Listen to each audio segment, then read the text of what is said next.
दोस्तों, क्या आपने कभी सोचा है सिर्फ 6 सालों में इंसानी तारीख की सबसे बड़ी तबाही कैसे हुई? लाखों लोग क्यों मर गए और एक ऐसी जंग कैसे शुरू हुई जिसने पूरी दुनिया को 2 हिस्सों में बांट दिया? वर्ल्ड वॉर 2 या दूसरी आलमी जंग?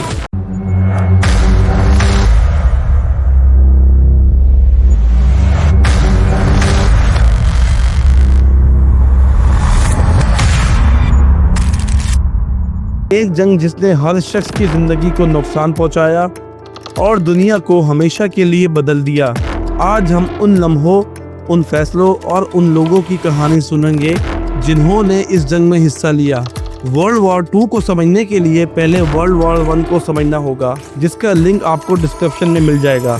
आप लोगों का तारीख कोर्ट में आने का बेहद शुक्रिया। सोचिए, अगर एक शख्स की नफरत और लालच पूरी दुनिया को अपनी लपेट में ले ले तो क्या होगा।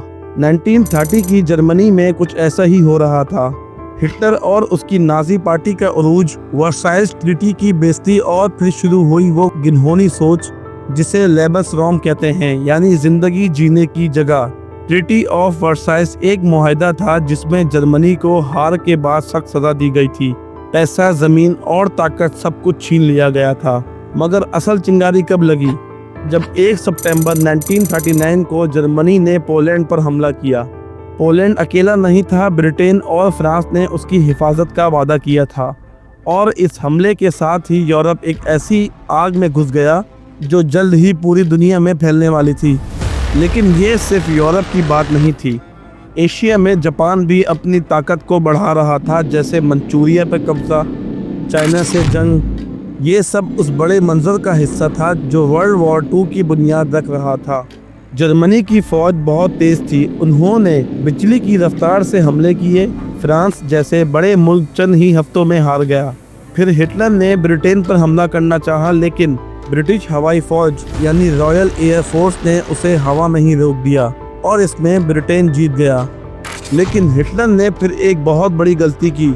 जून 1941 में उसने अपने पुराने दोस्त सोवियत यूनियन रशिया पर हमला कर दिया। ये तारीख की सबसे बड़ी जमीन पर लड़ी जाने वाली जंग थी। लाखों फौजी एक दूसरे से लड़ रहे थे।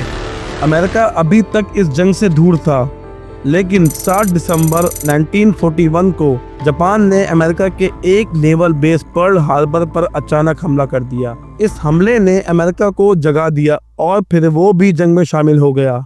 अब ये जंग पूरी दुनिया में फैल गई थी, यूरोप, एशिया और पैसिफिक समंदर में भी। रशिया ने स्टालिनग्राड नाम के शहर में जर्मनी की फौज को रोक दिया और जोरदार तरीके से उसको हरा दिया। ये जंग का एक टर्निंग पॉइंट था। फिर 6 जून 1944 को अलाइड फोर्स, ब्रिटेन, अमेरिका और दूसरे मुल्क ने फ्रांस के नॉर्मंडी इलाके में समंदर के रास्ते एक बहुत बड़ा हमला किया। ये तारीख का सबसे बड़ा हमला था और इसने जर्मनी की हार का रास्ता खोल दिया। जंग खत्म होने वाली थी, लेकिन इस दौरान इंसानियत ने बहुत दर्द देखा। जर्मनी में हिटलर ने यहूदी के साथ बहुत जुल्म किया। लगभग 60 लाख यहूदी को कैद करके भूखा रखकर और मारकर खत्म कर दिया गया। ये इंसानी तारीख का सबसे दुख भरा और शर्मनाक वाकया था। जब जर्मनी की फौज पीछे हट गई और बर्लिन, जर्मनी के सबसे अहम शहर में रशिया की फौज लेकर घुस गया, तब हिटलर, जो जर्मनी का लीडर था, उसने 30 अप्रैल 1945 को खुद अपनी जान ले ली। इसके बाद जर्मनी ने 8 मई 1945 को हार मान ली और यूरोप में वर्ल्ड वॉर 2 खत्म हो गई। इस दिन को विक्ट्री इन यूरोप डे भी कहा जाता है। लेकिन दोस्तों, जापान अभी भी लड़ रहा था।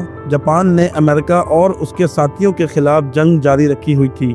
वो बिल्कुल हार नहीं मान रहा था, बल्कि जंग को और तेज करता जा रहा था। जापान के फौजियों ने कई एशियन मुल्कों में भी जुल्म किया और अमेरिका के प्लेन्स और शिप्स पर भी हमले जारी रखे। अमेरिका ने बहुत कोशिश की कि जापान सुलह कर ले, लेकिन जापान तैयार नहीं हुआ। फिर अमेरिका ने एक ऐसा फैसला लिया जो तारीख में कभी नहीं भूला गया। अमेरिका ने एक नया और बहुत खतरनाक हथियार तैयार किया जिसे एटम बॉम्ब कहते हैं। ये बॉम्ब इतना ज़्यादा तबाहकुन था कि एक शहर को सिर्फ एक बॉम्ब से उड़ा सकता था। 6 अगस्त 1945 को अमेरिका ने हिरोशिमा नाम का एक शहर पर पहला बॉम्ब गिरा दिया। ये बॉम्ब गिरते ही पूरा शहर तबाह हो गया। 70,000 से ज्यादा लोग फौरन मर गए और बाकी लोगों को जख्मों और रेडिएशन से दर्दनाक मौत का सामना करना पड़ा। 3 दिन बाद यानी 9 अगस्त 1945 को अमेरिका ने नागासाकी नाम के दूसरे शहर पर दूसरा एटम बॉम्ब गिरा दिया। यहाँ भी हजारों लोग फौरन मर गए और पूरे शहर मिट्टी में मिल गया। जब जापान ने देखा कि अमेरिका एटम बॉम्ब जैसे खतरनाक हथियार यूज कर रहा है और उसके शहर तबाह हो रहे हैं, तो जापान ने आखिरकार हार मान ही ली। 2 सितंबर 1945 को जापान के अफसरों ने अमेरिका के समुद्री जहाज USS मसूरी पर जाकर हार का ऐलान कर दिया। इस दिन के बाद दुनिया के सबसे बड़े जंग का आखिरी पर्दा गिर गया। दुनिया ने सुकून की सांस ली, लेकिन ये सुकून लाखों लोगों की कुर्बानियों और शहरों की तबाही के बाद मिला। इस जंग के बाद दुनिया पहली जैसी नहीं रही। हर मुल्क ने इस जंग से कुछ न कुछ खो दिया। किसी ने अपना शहर खो दिया, किसी ने अपने लोग खो दिए। और इस जंग के बाद दुनिया के लीडर ने सोचा, अगर हम मिलकर एक ऐसी तंजीम बनाएं जो हर मुल्क के दरमियान सुलह करवा सके, तो शायद फिर से कोई बड़ी जंग ना हो। इस सोच से यूनाइटेड नेशन का जन्म हुआ। यूनाइटेड नेशन का काम ये था कि दुनिया में अमन बरकरार रखना, मुल्कों के दरमियान मसले हल करना और गरीब मुल्कों की मदद करना। जंग के बाद से 2 मुल्क दुनिया के सबसे ताकतवर बन गए, अमेरिका और सोवियत यूनियन यानी रशिया।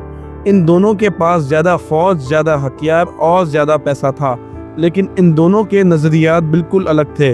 अमेरिका चाहता था कि हर मुल्क आज़ाद हो और लोग अपनी मर्जी से वोट दें, और सोवियत यूनियन चाहता था कि सब कुछ सरकार के काबू में हो। जब अमेरिका और सोवियत यूनियन दोनों ताकत में बरकरार हो गए और एक दूसरे से खुलकर जंग नहीं कर सके, तो एक कोल्ड वॉर शुरू हुई। तो इस कोल्ड वॉर में धमकियां दी जाती थी, नए हथियार बनाए जाते थे, लेकिन असल गोलियां नहीं चलती थी। ये हालात कई सालों तक चलते रहे। वर्ल्ड वॉर 2 के बाद दुनिया में एक और तब्दीली आई, आज़ादी का जज्बा। जो मुल्क पहले अंग्रेज जैसे हुक्मरानों के कब्जे में थे, उन्होंने भी आज़ादी मांगना शुरू कर दी। वर्ल्ड वॉर 2 ने यह साबित कर दिया कि नफरत जैसे हिटलर की यहूदियों के लिए थी। वर्ल्ड वॉर 2 सिर्फ तारीख का एक हिस्सा नहीं, ये हमें याद दिलाती है कि अमन कितना ज़रूरी है। अगर आप वर्ल्ड वॉर 1, अडोल्फ हिटलर और जापान के 2 शहर हिरोशिमा और नागासाकी पर तफसील से जानना चाहते हैं, तो डिस्क्रिप्शन पे दिए गए लिंक पर क्लिक करें। और अगर आपको ये वीडियो पसंद आए तो इस वीडियो को लाइक करें, चैनल को सब्सक्राइब करें और बेल आइकन ज़रूर दबाएं।